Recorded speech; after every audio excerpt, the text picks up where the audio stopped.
So Daniel Larimer was tweeting, thanks EOSwriter.io again for sharing with us screen captures of what's going on with Dan Larimer, the CTO of Block.one, who helped develop the EOS blockchain software. So there were some interesting things here in this recent article by EOSwriter.io. So he wrote here, Daniel Larimer on Twitter, after using EOS for months, users report going back to Ethereum is like going from fiber to dial-up. Once you go EOS, you never want to go back.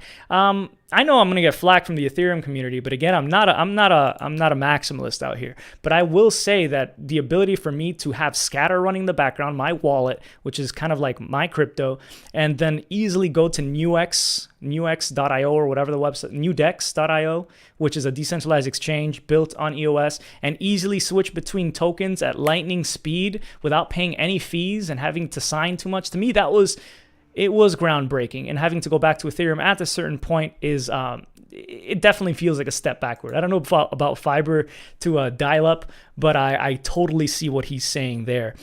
Fun fact, Vitalik apparently said that Ethereum 2.0 is on track. They're right on where they're meant to be, but we'll see where that goes. He also said here, Daniel Larimer, proof of work becomes completely centralized when quantum leap in computation or algo is discovered, right? Because you could develop hardware yourself, I guess, if you're smart enough, that suddenly just knows how to mine Bitcoin better than everybody else and mine it privately, and that could lead to centralization.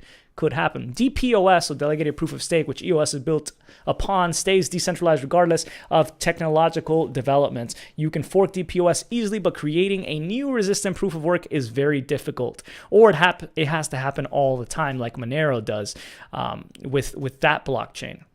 So he also made some comments about the next version of Steemit, the decentralized social media platform that he helped build, and he has been disappointed with the way how it's been ran. So it's called MEOS, M-E-O-S.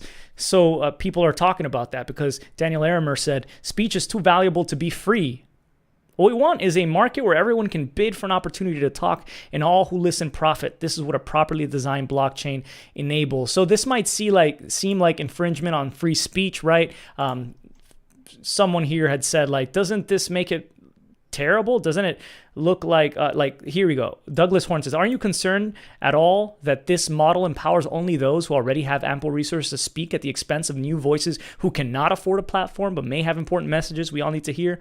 And EOSwriter actually said, maybe there's a certain amount of inflation within the platform distributed like URI, so that's kind of like universal basic income, which allows all people to have a certain amount of airtime. Sounds like a smart idea, but definitely economics and paying for play is a big part of the blockchain thing. It's all about game theory and making sure people don't spam networks to slow them down or to just do stuff that's bogus. So it usually has to be some sort of cost, which is a big reason of how proof of work actually works.